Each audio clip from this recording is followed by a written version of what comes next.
मित्रांनो, युवा तरंग हा कार्यक्रम सुरू आहे आणि तुमचा आरजे मित्र गोपी भोसले तुमच्याबरोबर आहेच. आणि आर्किटेक्ट श्वेता वर्तक सुद्धा आपल्या स्टुडिओमध्ये आलेली आहे, ती सुद्धा आपल्याबरोबर असणार आहे. मित्रांनो, श्वेता वर्तक 2014 पासून स्वतःची फर्म चालवत आहे. 2022मध्ये innovation in designing residential interiors हा अवॉर्ड सुद्धा तिला मिळालेला आहे. हाय श्वेता, तुझं FM गोल्ड वाहिनीवर मनापासून स्वागत. हाय, धन्यवाद मला इथे बोलवल्याबद्दल. बरं, आपण गप्पा मारूया. येस. मला सांग, आर्किटेक्ट किंवा इंटिरियर डिझायनरच व्हावं असं तुला का वाटलं? यामागे प्रेरणा कोणाची? अच्छा, ॲक्च्युली शाळेपासूनच ना मला गणित आणि विज्ञानासोबत डिझाईन, ड्रॉइंग, रेखाटनं करणं याची फार आवड होती. आणि आर्किटेक्चर हे असं फील्ड आहे की ज्यामध्ये आर्ट आणि सायन्स या दोघांचाही चांगला मेळ असतो. त्यामुळे एक आपली क्रिएटिव्हिटी, आपण जे काही डिझाईन बनवतो ते प्रत्यक्ष कागदावरून जमिनीवर उतरवताना जो काही समाधान मिळतो तो वेगळाच असतो.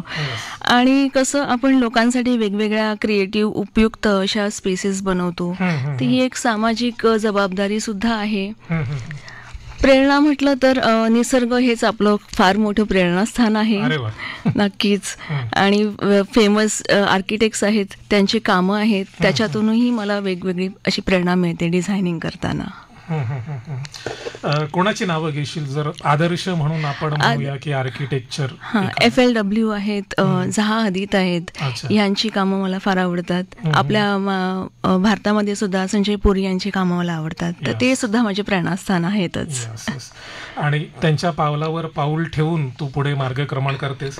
मला पुढे असं विचारायचं आहे की घर हा आपल्या अगदी जिव्हाळ्याचा विषय असतो, तर त्यात काही नवीन बदल करताना काय काळजी घ्यायला हवी आणि कुठल्या बाबी लक्षात घ्यायला हव्यात? नक्कीच, घर हा सगळ्यांचा जिव्हाळ्याचा विषय आहेच. सर्वात महत्त्वाचं म्हणजे काही बदल करत असताना आपली नेमकी काय गरज आहे ह्याची व्यवस्थित यादी असणं महत्त्वाचं आहे. बरोबर. आणि आपलं एक बजेट सुद्धा महत्वाचं आहे. किती बजेटमध्ये आपल्याला करायचं आहे हे बजेट तर त्याहून महत्वाचं आहे. नक्कीच. कारण यादीला निघते पण बजेट थोडं पडतं. बरोबर. आणि स्पेस प्लॅनिंग सगळ्यात इम्पॉर्टंट पॉइंट आहे. आजकाल कमीत कमी जागेमध्ये जास्तीत जास्त उपयोगी स्पेसेस कशा बसवता येतील हे सुद्धा पाहणं महत्वाचं ठरतं. प्रत्येक कोपरा उपयोगी आला पाहिजे आणि त्यासाठीच आम्ही क्लायंट्सला त्याप्रमाणे डिझाईन सजेस्ट करतो. आणि आजकाल वास्तूप्रमाणे सुद्धा त्यांना डिझायनिंग करायचं असतं. वास्तू हा पॉईंट सुद्धा लक्षात घ्यावा लागतो. तर हे सर्व बाबी आपल्याला बघाव्या लागतात. याची चर्चा आधीच केलेली चांगली. हो, नक्की. आणि त्याबद्दल मी पुढे सुद्धा डिटेलमध्ये विचारणार आहे. नक्कीच. आणि मला एक सांग की घर आणि ऑफिस किंवा घरा व्यतिरिक्त इतर कुठलीही जागा, त्याचं इंटिरियर डिझाईन करताना काय फरक जाणवतो किंवा तो जो आहे डिझायनिंग मध्ये काय विचार करावा लागतो तुला करत असताना काम? तर बघा, घराचं काम करताना म्हणजे घराचं आपल्याला खूप इमोशनल कनेक्शन असतं. बरोबर. त्यामुळे घर डिझाईन करताना घरातल्या सर्व व्यक्तींचे वेगवेगळ्या आवडीनिवडी असतात. प्रत्येकाचं एक मनामध्ये असतं की मला ही जागा, ही खोली अशी प्रकारे डिझाईन केलेली पाहिजे. तर त्यांची लाईफस्टाईल जी असते त्याप्रमाणे ते रिक्वायरमेंट सांगतात. तर ह्या सर्व गोष्टी आपल्याला बघाव्या लागतात. तसं की घरामध्ये डिझाईन करताना आपल्याला रंगसंगती आणि फर्निचर, लाईट्स, सोफा, बेड जे काही असेल ते सर्व एकदम वॉर्म असं आरामदायी हे आपण बनवतो. एस्थेटिकली प्लेझेंट बनवतो. आणि एक थीम सुद्धा वर्किंग केली जाते घराचं डिझाईन करताना. काहीकांना नेचर आवडतं, काहीकांना एकदम मॉडर्न आवडतं, टेक्नोवाला आवडतं. तर ते सर्व आपण घराच्या डिझायनिंग मध्ये बघतो पॉइंट्स. तर इमोशनल कनेक्ट फार महत्वाचं आहे. आणि आता ऑफिस बद्दल बोलायला लागलं तर महत्वाचं म्हणजे प्रोडक्टिव्हिटीवर भर दिला जातो डिझायनिंग मध्ये. तर जसं ऑफिसचं काही ब्रँड असेल त्या ब्रँडप्रमाणे आपण डिझाईनमध्ये तो वापर करतो, त्या ब्रँड प्रमाणे कॉन्सेप्ट आपण वापरतो. यामध्ये आता फर्निचर म्हणा, काही अर्गॉनॉमिकली डिझाईन्स आपण बघतो, ज्याच्यामध्ये खुर्च्या, कॉन्फरन्स टेबल्स आले, ते जास्तीत जास्त कर्मचारी आरामदायी काम करतील आणि जास्त प्रोडक्टिव्हिटी येईल याप्रमाणे आपण डिझायनिंगवर भर देतो. मटेरियल सिलेक्शन्स आणि लाइटिंग वगैरे. तर हा पूर्ण असा प्रोडक्टिव्हिटीवर बेस्ड असं आपण ऑफिस किंवा कमर्शियल डिझाईनमध्ये त्याचा विचार केला जातो. एखादं हॉटेल असेल किंवा जिम असेल किंवा काही वेगळं, म्हणजे फार्म हाऊस पण हा वेगळा प्रकार झाला. घर वेगळं आणि स्वतःचं घर इमोशनल कनेक्ट वरच आहे आणि बाकीच्या सर्व कमर्शियल ऍस्पेक्ट्स वरती डिझाईन. आणि तिकडचं इंटेरियर डिझायनिंग करताना फर्निचरचाही विचार करावा लागतो, कारण फार्म हाऊस मध्ये तू जसं जागेचं म्हणालीस तर तिकडे फार्म हाऊस म्हटलं जातं तर तिकडे अजून भली मोठी जागा मिळते.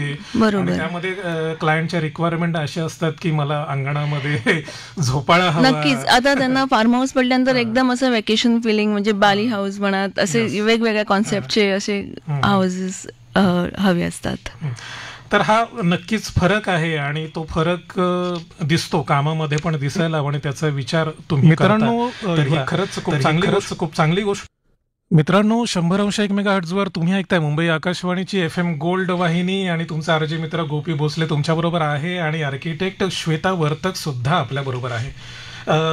श्वेता, मला सांग, पारंपरिक आणि आधुनिक वास्तुकलेमध्ये काय फरक आहे? बरोबर. पारंपरिक वास्तुकला ही मुख्यत्वे करून परंपरा, संस्कृती, एक प्रादेशिक हवामान, स्थानिक गरजा याच्यावर आधारित असते. म्हणजे आता उदाहरणच द्यायचं झालं तर आपली मंदिरं, वाडे, आपल्या राजस्थानच्या हवेल्या आहेत, महाराष्ट्रातले वाडे आहेत, हे सर्व पारंपरिक वास्तुकलेचं चांगलं उदाहरण आहे. यामध्ये आपण दगड, विटा, माती, लाकूड यासारखे नैसर्गिक मटेरियल्सचा वापर केलेला असतो. त्याची एक कन्स्ट्रक्शन टेक्नॉलॉजी सुद्धा वेगळी आहे. आणि मुख्यत्वे करून पारंपरिक वास्तुकलेमध्ये अलंकारिक डिझाईनवर जास्त भर दिला जातो. जसं की शिल्पकला, कोरीव काम ह्याच्यावरती जास्त भर दिला जातो. तर हे पारंपरिक वास्तुकलेविषयी मी सांगू शकेल. आणि काही लोकांना ना घरामध्ये पण वाड्याचा टच हवा असतो किंवा मंदिराचा टच. हो, तर ती थीम आपण बऱ्याचदा आपण काही प्रोजेक्ट्स मध्ये वापरतो, एक पारंपरिक टच असलेला. आणि इंटिरियर्स मध्ये सुद्धा घेतात, जसं काही फ्रेम्स वापरतो, मटेरियल्स पण तसा राजवाडा हवा, तसं थोडंसं. आणि मॉडर्न मध्ये काय मग सुचवतात लोक किंवा काय? आता आधुनिक, म्हणजे अगदीच बोलायचं झालं तर आधुनिक वास्तुकलेबद्दल बोलायचं तर म्हणजे कसं, फॉर्म फॉलोज फंक्शन याप्रमाणे जागेचा जास्तीत जास्त उपयोग करून त्या स्ट्रक्चर्स बनवले जातात. आणि डिझाईन्स आजकाल मॉडर्न प्रमाणे सरळ रेषेचं असतं, जास्त त्याच्यामध्ये क्रिएटिव्ह म्हणजे कर्व्हज आणि हे वापर नाही केले जात. साधे फॉर्म्स असतात, जास्त कोरीव काम नाही. आणि जास्त ह्याच्यामध्ये कंटेम्पररी कॉन्सेप्ट्स आणि मॉडर्न टच दिला जातो. आता ह्याची उदाहरणं आधुनिक आर्किटेक्चर विषयी IT पार्क झाले, आपले मोठमोठे टॉवर्स झाले, मॉल्स झाले, हे आहेत. मॉडर्न मध्ये परत मटेरियल्स मध्ये सुद्धा न्यू टेक्नॉलॉजी मटेरियल्स वापरतो. कॉन्क्रीट आहे, स्टील आहे, काचा आहेत, प्रीकास्ट आहे. तर हे दोन फरक होऊ शकतात मॉडर्न आणि आधुनिक मध्ये. आणि बऱ्याचदा कसं, काही वेळा आपण दोन्हीचा पण विचार करून छान प्रकारे एक स्ट्रक्चर बनवू शकतो. फ्युजन, हो, खूपच सुंदर असं बनवू शकतो. आणि आजकाल खूप प्लास्टरमध्ये सुद्धा कॉन्क्रीट प्लास्टर न वापरता लाईम प्लास्टर वापरलं जातं. नैसर्गिक मटेरियल्स वापरण्यावर सुद्धा भर दिला जातो. मला तुला पुढे असं विचारायचं आहे की पाश्चात्य शैलीचं अनुकरण करण्याऐवजी आपल्या ठिकाणच्या हवामानाचा विचार करायला हवा आणि पर्यावरण पूरक वास्तुकलेचं आजच्या काळात किती महत्व आहे आणि सध्याचे ट्रेंड काय आहेत? नक्कीच खूपच महत्वाचा पॉइंट आहे हा. आता आपण बघतो तर सर्रास फक्त आर्किटेक्चरमध्येच नाही तर बऱ्याच गोष्टींमध्ये पाश्चात्य शैलीचं अनुकरण केलं जातं. आणि याविषयी बोलायचं झालं तर एक भौगोलिक आपली जी परिस्थिती आहे त्याचा अभ्यास करणं जरुरी आहे. हवामानानुसार स्ट्रक्चरचा अभ्यास करणं जरुरी आहे. जसं की काचेचा वापर उष्ण हवामानात करायला नाही पाहिजे. अच्छा. उष्ण हवामानामध्ये जास्तीत जास्त मोठ्या खिडक्या, व्हेंटिलेशन, लाईट याच्यावर भर दिला काच पाहिजे. तडकण्याचा धोका असतो का? नाही, तसं नाही. ती काच ही उष्ण असते आणि मग हवामान त्याप्रमाणे आपलं व्हेंटिलेशन होत नाही. ग्रीन बिल्डिंगची एक कॉन्सेप्ट असते. याच्यामध्ये सुद्धा नॅचरल लाईट, पाणी, एनर्जी सेव्हिंग, व्हेंटिलेशन ह्याचा अभ्यास करून डिझाईन बनवली जाते. सध्या ट्रेंड सस्टेनेबल, इको फ्रेंडली हे आहेत. मिनिमलिस्टिक डिझाईन हा सुद्धा मुख्यत्वे एक ट्रेंड आहे. रिसायकलिंग मटेरियल वापरण्यावर जास्त भर दिला जातो. एनर्जी सेव्हिंग हे होऊ शकतं. आणि मागणी तसा पुरवठा ही सध्याच्या काळाची गरज आहे. तर आर्किटेक्ट म्हणून तुमच्याकडे लोकांच्या काय मागण्या असतात किंवा अपेक्षा असतात? मागण्या म्हटलं तर सगळ्यात महत्वाचं म्हणजे एक त्यांचं स्वप्न असतं. भले घर बांधा किंवा कमर्शियल बिल्डिंग बांधा, काहीही बांधा, एक स्वप्न असतं आणि ते स्वप्न त्यांच्या बजेटमध्ये पूर्ण करून देणं हा सगळ्यात महत्वाचा मुद्दा असतो. तर कधी कधी काय होतं, मागणीमध्ये काय होतं, क्लायंट समोरून Pinterest वरून एखादा फोटो दाखवतो, सोशल मीडिया कुठूनही एखादा फोटो दाखवतो की आम्हाला असं बांधायचंय. पण मग कसं होतं की अगदीच ते कॉपी करणं ही योग्य नाहीये. योग्य म्हणण्यापेक्षा तुम्ही तुमच्या आवडीनुसार तुम्ही सांगितलंय, पण ते क्रिएटिव्हिटी नाही राहत ना स्वतःची. ती तर नाही राहत. पण मग कसं होतं की आपल्याला आपलं जे वातावरण आहे त्याच्याप्रमाणे डिझाईन केलेलं जास्त चांगलं पडतं. असं लाईफस्टाईल प्रमाणे आपल्या संस्कृतीला योग्य काय आहे त्याप्रमाणे डिझाईन केलं तर जास्त चांगलं पडतं. आणि अजून लोक काय मागणी करतात की त्यांना आजकाल स्मार्ट सोल्युशन हवेत, स्मार्ट हाऊसेस हवेत, ऑटोमेशन हवेत, वास्तूप्रमाणे हवेत घर, पुन्हा एस्थेटिक टच पण त्याला मिळाला पाहिजे. तर भरपूर मागण्या असतात. आम्ही प्रयत्न करतो फुलफिल करायच्या. अवास्तव मागण्या असतात का की? नाही, अवास्तव बऱ्याचदा असतात. पण मग पुन्हा बजेट वगैरे काही सांगितलं की मी पुन्हा मग ते म्हणतात नाही राहू दे, आपण असंच बनवूया. पण अवास्तव करायला फार आवडेल, कारण त्याच्यामध्ये खूप असं चॅलेंजिंग असतं ते करणं. किंवा कल्पना असते ना की माझ्या स्वप्नातलं घर आहे, मला हे असं हवंय, आणि बऱ्याच कल्पना सुद्धा असतात लोकांच्या. नाही, आम्ही जरूर प्रयत्न करतो बजेट आणि त्यांच्या सगळ्या स्वप्न कसं मेळ घालता येईल ह्याचे खूप प्रयत्न करतो. आणि स्वप्न पूर्ण करण्याचं काम तुम्ही करताय. बरं, एक गाणं ऐकूया श्वेता, आणि गाण्यानंतर आपला संवाद असाच सुरू राहील. हो मित्रांनो, युवा तरंग हा कार्यक्रम सुरू आहे. तुमचा आरजे मित्र गोपी भोसले आज तुमच्या बरोबर आहे, आणि आर्किटेक्ट श्वेता वर्तक सुद्धा आपल्या बरोबर आहे. श्वेता, मला सांग, AI ने ना सध्या धुमाकूळ घातलाय. बापरे, भरपूर. आता जेमिनी AI मध्ये तर बघितलाच असेल गुगलचा. तर मला तुला असं विचारायचंय की वास्तुकला आणि AI ह्याविषयी तुझं काय मत आहे? ते धोकादायक आहे, त्याचा काही तोटा आहे, की त्याचा काही उपयोग सुद्धा करता येईल आपल्याला? बरं बघा, AI नवीन टेक्नॉलॉजी आहे, काळाचा बदल आहे. कोणतीही नवीन टेक्नॉलॉजी ही कधीच वाईट नसते. त्याचा जर का चांगला वापर केला तर नक्कीच फायद्याचा ठरणार आहे. आणि आर्किटेक्चरमध्ये AIचं महत्त्व असं आहे की डिझाईन प्रोसेस फास्ट होते, प्रोडक्टिव्हिटी वाढते. तुम्हाला वेगवेगळी 3D मॉडेल्स बनवता येतात AIच्या मदतीने. फ्लोअर प्लॅन्स ॲक्युरेसी चांगली करता येते. एखादा प्रोजेक्ट विषयी सांगितलं आपल्याला, सपोज अनालिसिस करायचंय, लाइटिंग अनालिसिस करायचंय किंवा त्याचं AC साठी कॅल्क्युलेशन करायचंय, तर मटेरियल सिलेक्शन करायचंय, ह्या सर्व गोष्टी AIच्या मदतीने झटपट होतात, ॲक्युरेट होतात. म्हणजे पूर्वी आपण गुगलमध्ये टाकायचो तर बऱ्याच साईट सर्च करायला लागायच्या, तर हे ChatGPT किंवा काही अशा आहेत गोष्टी, तिथून पटापट आपल्याला इन्फॉर्मेशन अवेलेबल होते. आणि AIच्या मदतीने कन्स्ट्रक्शन मॅनेजमेंट ह्याच्यामध्ये सुद्धा एक कामाचं चांगलं शेड्युलिंग करता येतं. कोणत्या दिवशी काय हे सेक्टर्स येतात त्या पद्धतीने. सस्टेनेबल टेक्नॉलॉजीमध्ये AIचा मदत घेता येते आपल्याला. त्यामुळे AI हे एक टूल आहे, ते काही म्हणजे वाईट नाही आहे. त्याच्याविषयी आपल्याला म्हणजे असं काही घाबरून जायची गरज नाही आहे की ज्यामुळे आपलं करिअर पण संपणार आहे, असं पण नाही आहे. ते वापरून जितकं आपण स्वतःला अपडेट कराल तितकंच पुढे जाऊ. ठीक आहे. आणि AI जरी आला तरी आपली क्रिएटिव्हिटी तर टेक्नॉलॉजी घेऊन जाणार नाही. त्याच्यामुळे आर्किटेक्टचा रोल हा महत्वाचा असणारच आहे. येस. मला तुला पुन्हा एकदा विचारायचं, खरं तर जागेची कमतरता किंवा जागा कशी वापरायची, कमीत कमी जागेचा कसा वापर करायचा यावर तू थोडक्यात सांगितलं होतं. पण तरीसुद्धा कमीत कमी जागेत ना लोकांना बऱ्याच गोष्टी हव्या असतात, तर त्यासाठी तू काय उपाययोजना सुचवशील? हो, आजकाल मुंबईमध्ये घरं किंवा कुठच्याही सिटीजमध्ये घरं फार छोटी, मोठ्या शहरांमध्ये फार छोट्या साईजची, म्हणजे मॅचबॉक्स घर असं आम्ही म्हणतो त्याला. त्यामुळे स्पेस प्लॅनिंग खूप इम्पॉर्टंट आहे. एक आणि एक कोपरा त्यातला वापरला गेला पाहिजे.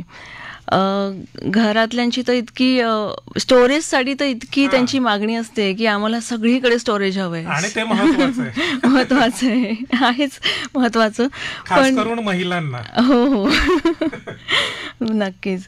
तर मिनिमलिस्टिक डिझाईन वरती भर दिला जातो. मल्टीपर्पज फर्निचर वापरू शकतो आपण. फोल्डिंग फर्निचर, जसं किचनमध्ये डायनिंग टेबल वॉल माउंटेड वापरू शकतो. सोफा कम बेडचा वापर करू शकतो. वॉल माउंट बेड सुद्धा आहे. त्या समजणारपणे आपण बाहेरून असं वाटणार की ते एक फ्रेम लावलेली आहे भिंतीवर, पण त्याच्या मागे सुद्धा स्टोरेज आपण ठेवू शकतो. म्हणजे 3D मध्ये पूर्णच, म्हणजे फ्लोअर शिवाय वॉल, सिलिंग ह्यांचा पण वापर आपण स्टोरेजमध्ये वापरू शकतो. हे एक आहे. अजून आता एक अनुभव सांगायचा म्हणजे, आता बऱ्याचदा 1 BHK असतो, घरात 2 मुलं असतात, तर त्यांना 1 BHKचं पण आम्ही 2 BHK मध्ये कन्व्हर्जन करून देतो. की जे रात्रीमध्ये ती लिव्हिंग रूम असेल त्याला आपण एक बेडरूम म्हणून कन्वर्ट करता येऊ शकतं. या पद्धतीने प्लॅनिंग करतो. आणि मला वाटतं या उपाययोजना केल्या किंवा तसे काही बदल केले तर अगदी इंच जागा सुद्धा वापरली जाऊ शकते. तू खूप छान माहिती देतेस आणि तुझ्या ह्या गप्पा अशाच सुरू राहणार आहेत आपल्याबरोबर. पण आता वेळ झाली एक छानसं गाणं ऐकण्याची. जे मित्र गोपी भोसले तुमच्याबरोबर आहेच आणि आर्किटेक्ट श्वेता वर्तक सुद्धा आपल्याबरोबर आहे. श्वेता, मला सांग, वास्तुकलेमध्ये ना रंगसंगतीला खूपच महत्त्व आहे आणि वास्तूत पुरेसा प्रकाश असणंही गरजेचं असतं, तर त्याबद्दल मला सांग. हो, रंगांमुळे एक वेगळंच ॲम्बियन्स तयार होतो, एक वेगळा मूड तयार होतो. तर रंग फार महत्वाचे आहेत. आणि रंग संगतीचा विचार करताना जागेचाही विचार करतो आपण, की जागा छोटी आहे की मोठी आहे. छोटी जागा असेल तर न्यूट्रल टोन्स वापरतो की जेणेकरून जागा मोठी दिसेल. फिकट हलके रंग वापरतो. व्हाईट टोन्स मध्ये आपण जातो जास्तीत जास्त. त्यामुळे ओपननेस जास्त वाटतो. आणि जर का जागा मोठी असेल तर बिंदास्त आपण म्युरल्स बनवतो भिंतींवर, छान छान आर्ट्स, वेगवेगळे कलर्स, ह्याचा बिंदास्त वापर करता येतो. तर सध्या ट्रेंड आहे त्याच्यामध्ये न्यूट्रल टोन्स फार चालू आहेत. म्हणजे बऱ्याचदा काय होतं की ट्रेंड प्रमाणे लोक करायला जातात, पण जरुरी नाहीये की ट्रेंडच केला पाहिजे. तुम्ही स्वतःची पण तुमची आवड असेल, तुम्हाला एखादा रंग वापरतो तो बिंदास्त वापरा. असं नाही की ट्रेंड चालू आहे, लोक नाही वापरतात, सगळे व्हाईटच वॉल्स घेत आहेत, तर असं जरुरी नाहीये. तुम्ही बिंदास्त वापरा आवडतो कलर. तर त्याच्यामध्ये एक रेशिओ असतो, एक 60-30-10चा रेशिओ असतो. तर 60% मध्ये एक डॉमिनेट आपण एक व्हाईट किंवा बेज कलर मध्ये आपण 60 वापरतो. 30 मध्ये सेकंडरी कलर मध्ये जो आपण आपलं फर्निचर थोडंसं हायलाइट करतो, ज्याच्यामध्ये पडदे झाले असं, त्याच्यामध्ये 30% मध्ये तो एक शेड आपण घेऊ शकतो. आणि 10% आहे तो ॲक्सेंट कलर आहे, जी एक वॉल आर्ट म्हणा किंवा कुशन्स आहेत, काय हायलाइट करायचंय तर त्यासाठी तो 10% तुम्ही बिंदास्त वापरा, खूप छान दिसेल. आणि सध्या नॅचरल आणि अर्धी टोन्स सुद्धा वापरतात. म्हणजे एक कॉन्सेप्ट असा आहे, बायोफिलिक एक कॉन्सेप्ट आहे, ज्यामध्ये निसर्गाचं जे नेचर आहे बाहेरचं ते आपण घरामध्ये आणायचा प्रयत्न करतो. म्हणजे सिलिंगला सुद्धा स्कायचा इफेक्ट दिला जातो, भिंतींना जसं आपण गार्डन मध्ये बसलो असा इफेक्ट. आणि अर्धी टोन्स म्हणजे कशा, म्हणजे अशा निसर्गाशी जवळीक असलेली मटेरियल्स वापरतो, म्हणजे आपल्याला खूप सुंदर असं वातावरण तयार होते. तर रंग हा फार महत्वाचा आहे. म्हणजे तू सांगत होतीस आणि मला असं वाटलं की बेडवर झोपलोय आणि रात्रीची वेळ आहे आणि मस्तपैकी मी सिलिंग वर बघतोय तर आभाळ आहे, आभाळ आहे. चंद्र, आणि आता चांदण्या. त्याच्यामध्ये लाइटिंग असं पण सिलिंग आलंय की ज्याच्यामध्ये तुम्हाला रिअल गॅलेक्सी पण दिसेल. Yes. खूप सुंदर मग तेवढी effect टेक्नॉलॉजी करते. ऍडव्हान्स सुद्धा हो, झाली आहे. हो हो. आणि लाइटिंग सुद्धा जास्तीत जास्त नॅचरल लाईट प्रेफर करावी मी तर म्हणेल. कारण ह्या लाईट्सचा सुद्धा शेवटी आपल्यावरती एक आरोग्यावर परिणाम सुद्धा होतो. तर डोळ्यांवर परिणाम होतो. संध्याकाळ झाली की जास्तीत जास्त डीम लाईट ठेवावे, म्हणजे वातावरण कोझी वाटतं. मिररचा एक वापर करू शकतो ज्याच्याने लाईट सुद्धा डबल होतो. छोट्या घरांमध्ये मिररचा वापर पण खूप महत्वाचा ठरतो. क्रिएटिव्हिटी असं. तर तू खूप छान माहिती आम्हाला सांगतेस आणि आर्किटेक्ट आणि इंटिरियर डिझायनिंग बद्दल सुद्धा खूप छान तू माहिती सांगितली श्वेता आम्हाला. आणि मला हे सांग की आर्किटेक्ट किंवा इंटिरियर डिझायनर म्हणून जर आपल्या तरुण मित्रमैत्रिणींना या क्षेत्रात काम करायचं असेल तर त्यांच्यासाठी कुठल्या संधी उपलब्ध आहेत? भरपूर भरपूर. आता तर कन्स्ट्रक्शन सेक्टर हे आहे ना ते खूपच बूमिंग आहे. भारतामध्ये वेगवेगळ्या अशा सिटीज आहेत ज्या आता भरपूर डेव्हलप होत आहेत. एक टाउन प्लॅनिंग मध्ये खूप छान संधी आहेत. अर्बन डिझायनिंग मध्ये, स्मार्ट सिटीज मध्ये खूप चांगल्या संधी आहेत. अजून हेरिटेज कन्झर्वेशन हे पण एक आहे सेक्टर ज्यामध्ये सुद्धा ऐतिहासिक आपल्या ज्या इमारती आहेत त्याचं जतन, पुनर्निर्माण, ज्याची त्याची आवड. आर्किटेक्चर मध्ये खूप आहे, म्हणजे तुम्हाला जी आवड आहे त्या क्षेत्रात तुम्ही तुमचं डिटेल मध्ये प्रॅक्टिस करू शकता. लँडस्केप आर्किटेक्चर खूप छान असं एक आहे ज्याच्यामध्ये garden, resorts, farm house design ह्याच्यामध्ये तुम्हाला काम करता येईल. नॉलेज असणं गरजेचं आहे का लँडस्केप डिझाईन? त्याचं एक कसं आहे, BArch नंतर MArch असतं ज्यामध्ये मास्टर्स कोर्स आहे. BArch 5 वर्षाचा कोर्स आहे. स्पेशलायझेशन आहे. डिग्री आपण घेऊ शकतो. आणि ह्याची जरुरी सुद्धा नाहीये ऍक्च्युली. तुमची आवड असेल, तुम्हाला लँडस्केप मध्ये तुमची क्रिएटिव्हिटी करून तुम्ही प्रॅक्टिस करू शकता. अजून आहे प्रोजेक्ट मॅनेजमेंट. ज्यांना डिझायनिंग नाही आवडत, ज्यांना मॅनेजमेंट आवडतं ते वेगवेगळ्या मोठ्या प्रोजेक्टचे मॅनेजमेंट करू शकता. अजून आहे पॅरामेट्रिक आहे, डिजिटल आर्किटेक्चर आहे, सस्टेनेबल ग्रीन आर्किटेक्चर आहे. हे झाले आर्किटेक्चर विषयी. आता अजून इंटिरियर्स मध्ये असेल तर रेसिडेन्शियल इंटिरियर्स मध्ये काही लोक स्पेशलायझेशन करतात, कमर्शियल मध्ये करतात. काही लोक फक्त प्रोडक्ट डिझाईन करतात, फक्त फर्निचर डिझाईन करतात, लाईट डिझाईन करतात. अजून आहे सेट डिझाईन आहे, इव्हेंट डिझाईन आहे, खूप आहे. म्हणजे आर्किटेक्चर ही सगळ्या कला, म्हणजे कलेची आईच आहे असं म्हणता येईल. काही फिक्शन प्रोग्राम असतात, काही नॉन फिक्शन, फिक्शन, तर त्याचंही सेट डिझायनिंग असतं. आणि मला वाटतंय जे मूवी मध्ये आपण बघतो, फिल्म मध्ये जे आर्ट डिरेक्शन बघतो, तर त्यातही करिअर करता येईल की? खूपच संधी आहे, खूपच छान आहे. क्रिएटिव्हिटी आर्किटेक्चर मध्ये कुठल्याही सेक्टरमध्ये तुम्ही दाखवू शकता. व्हर्च्युअल रियालिटी, ज्यांना खूप टेक्नॉलॉजीची आवड आहे ते व्हर्च्युअल रियालिटी, 3D व्हिज्युअलायझेशन यामध्ये सुद्धा काम करू शकतात. असं भरपूर वास्ट फील्ड आहे.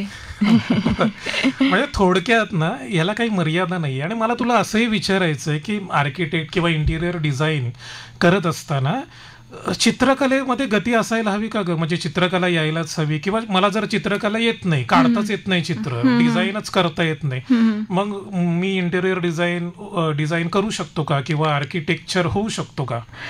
आर्किटेक्ट होण्यासाठी बघा, मी जसं म्हटलंय सायन्स आणि आर्ट दोघांचा मिलाप आहे. बरोबर. पण तुम्हाला स्केचिंग नाही येत आहे पण तुमच्या डोक्यामध्ये कल्पना आहे, पण आणि तुम्हाला पॅशन आहे त्या क्षेत्राविषयी, तर काही हरकत नाहीये. जरुरी नाहीये तुम्ही समोरच्याकडून त्याचं 3D व्हिज्युअलायझेशन करून घेऊ शकता. तुमची कल्पना सांगून हाताने स्केच नाही आलं तरी चालेल. फक्त तुमची क्रिएटिव्हिटी, सर्जनशीलता ती महत्वाची आहे.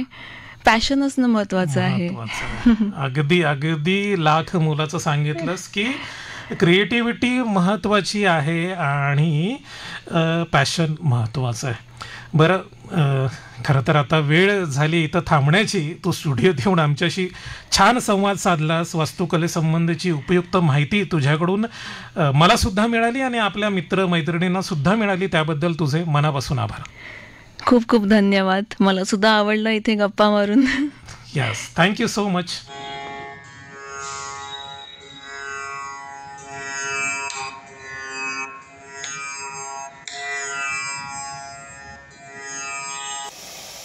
मित्रांनो, युवा तरंग हा कार्यक्रम सुरू आहे. तुमचा आरजे मित्र गोपी भोसले आज तुमच्या बरोबर आहे आणि आर्किटेक्ट श्वेता वर्तक सुद्धा आपल्या बरोबर आहे.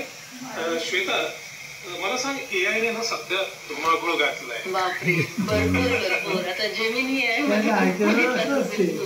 ही नवीन टेक्नॉलॉजी ही कधीच वाईट नसते. त्याचा जर का चांगला वापर केला तर नक्कीच फायद्याचा ठरणार आहे. आणि आर्किटेक्चरमध्ये एआयचं महत्व असं आहे की डिझाईन प्रोसेस फास्ट होते, प्रोडक्टिव्हिटी वाढते. तुम्हाला वेगवेगळी 3D मॉडेल्स बनवता येतात एआयच्या मदतीने. फ्लोअर प्लॅन्स ॲक्युरेसी चांगली करता येते. एखाद्या प्रोजेक्ट विषयी सांगितलं, आपल्याला सपोज अनालिसिस करायचंय, लाइटिंग अनालिसिस करायचंय किंवा त्याचं AC साठी